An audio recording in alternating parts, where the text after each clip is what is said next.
Welcome to Facts for Real Videos. The state of California is currently experiencing a severe drought, and although its end is unknown, the last 3 years may turn out to be the state's driest on record. However, the state is also experiencing severe flooding at the same time.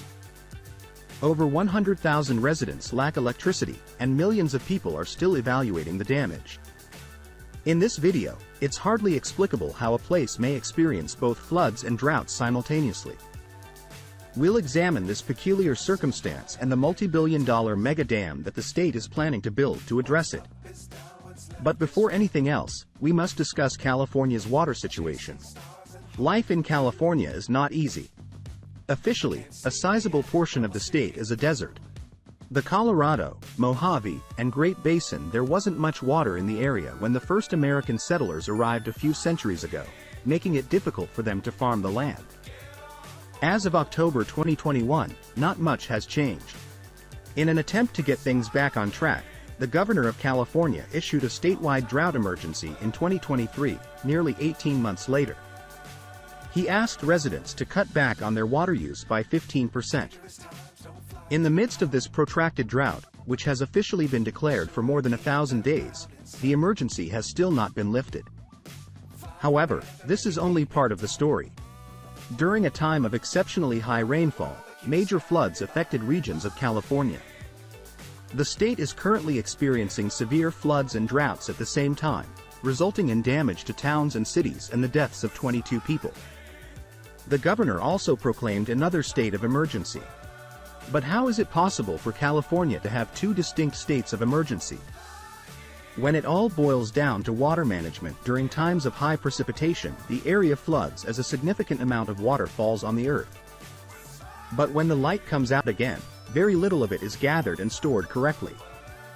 California finds itself in a scenario where it is unable to gather enough water during the rainy months to make up for the periods of drought, instead of having most of the water drain away or run into the sea, and the drought persists as though the rain never happened at all. They see that there is too much water being seen, followed by too little water being seen, and so on. The main question is, can anything be done about it? Yes, they have made an effort. When the state had droughts and floods back in the 1950s, it was comparable to what is happening now. The state decided enough was enough and launched the State Water Project. The basic idea behind this project, which is sometimes referred to as the SWP, was to figure out a means of storing water during times of flooding so that it could be used again during the initial years of drought.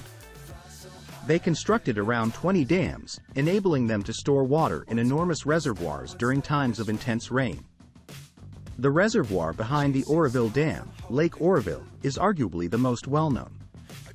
With a height of over 200 meters, the dam is the biggest in all of America, and the reservoir can hold hundreds of millions of cubic meters of water. Pyramid Lake, located just south of Los Angeles, is another well-known example. During dry spells, water stored in these enormous reservoirs may be transferred to towns and farmland.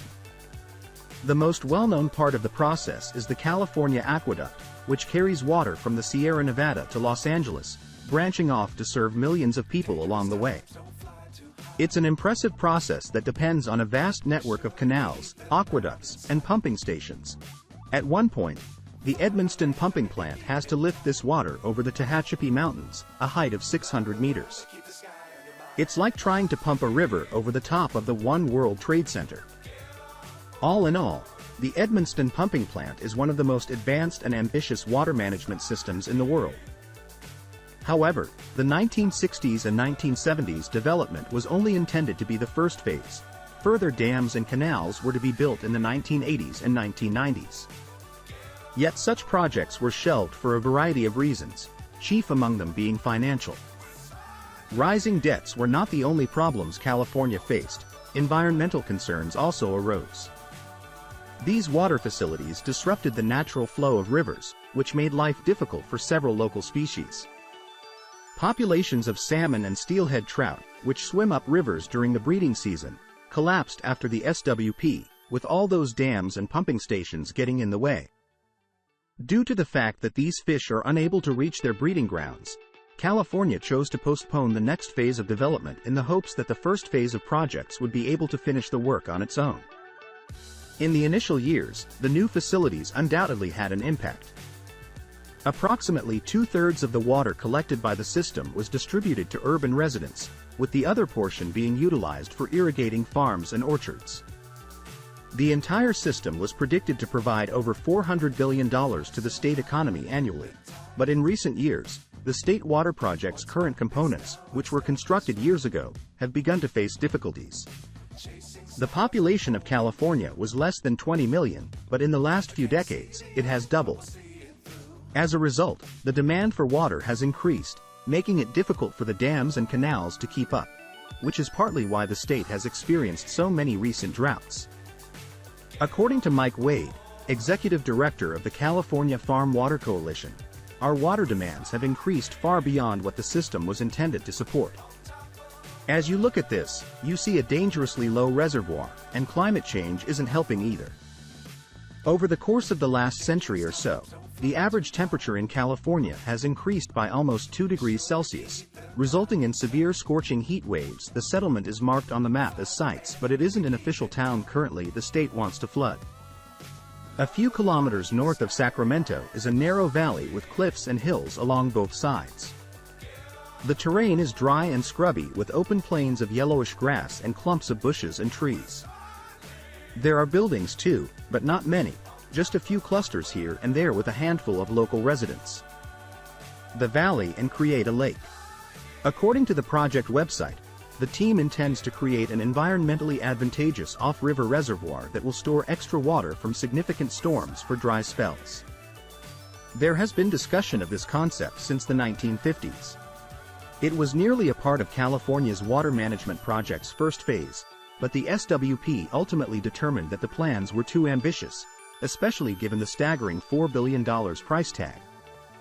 Because of this, they chose to concentrate on other projects, such as the massive Oroville Dam, but in recent years, they have changed their minds and decided that, even if it is not completed, the site's reservoir would not be sufficient to end California's droughts. However, it would undoubtedly be beneficial. The lake could hold more than 2 cubic kilometers of water, which is sufficient to supply hundreds of thousands of Californian households with drinking water for a year. How will it be constructed, though? To fill up any gaps between the hills at the valley's edge, workmen will first build a number of dams. The valley will be transformed into a massive waterproof tub that needs to be filled. The two main dams are the Golden Gate Dam and the Sites Dam, which are both on the eastern side of the valley. The remaining dams are located up in the north. Usually, a river is dammed and then allowed to flow. As was the case with the Oroville Dam, it flooded the valley. Because there are only a few shallow creeks in the Sites Valley rather than any major rivers, the new reservoir will need to be filled using a slightly different technique than the one used by the builders when they blocked the Feather River and then waited for the currents to fill the valley behind it during periods of heavy rainfall. The Sacramento River, California's largest river, is located about 25 kilometers east of the valley.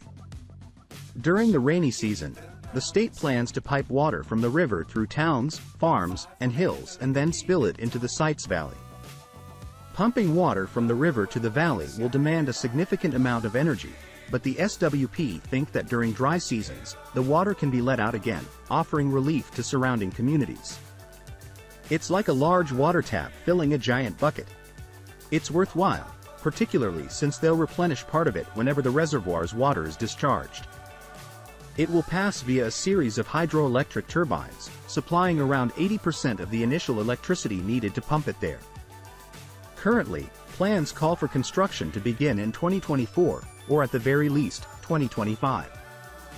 It will be completed in 2030 or 2031, 6 years later than expected, and some are already lamenting the fact that it won't be ready sooner. At the beginning of 2023, when California was ravaged by floods, a significant amount of rainwater poured down the Sacramento. More than 200,000 Californian households could have been supplied with floodwater for the remainder of the year if the site's reservoir had remained operational. According to Jerry Brown, executive director of the site's project authority, this is precisely the kind of situation for which the sites are designed, that is, without a reservoir, for brief periods of exceptionally high flows. People don't want to miss out on it again because it was a lost chance, but are there any disadvantages? Some believe this in order to fund the project. Water prices will likely rise as a result of the SWP. Some anticipate a 300% spike. Whether this would truly occur is unknown. However, it's a big cause for concern. Providing additional water is pointless if no one can afford to purchase it. Environmental groups have also questioned whether, when a dam like the one at Oroville is used to block a whole river, the water pumped from the Sacramento River will damage the fish that migrate down the river. Unavoidable environmental disruption. Fish are unable to swim up the river due to a concrete wall blocking their path. However, as the project is an off-stream reservoir, the high power pumps will be the only thing disrupting the Sacramento River, rather than completely blocking it. However, those will have cutting-edge fish screens erected to prevent animals from being drawn inside. Additionally, the SWP has pledged to sustain local species with some of the water gathered at the site's reservoir. The site's reservoir would be utilized to feed these pools and maintain water at the right depth and temperature for breeding. Many fish species breed in deep, cold pools, and during dry seasons these pools become warm and shallow. Although aiding humans is the project's top goal, aiding other species is also a target. However, there is still a risk that this project won't ever be completed. Although they haven't quite raised enough money, it appears that the reservoir will be operational by 2030. Please let us know in the comments section below if you think it's a positive addition to California and whether you'd like to learn more about the state water project. Please view our movie about the Oroville Dam. We appreciate your time and we'll see you in the next one.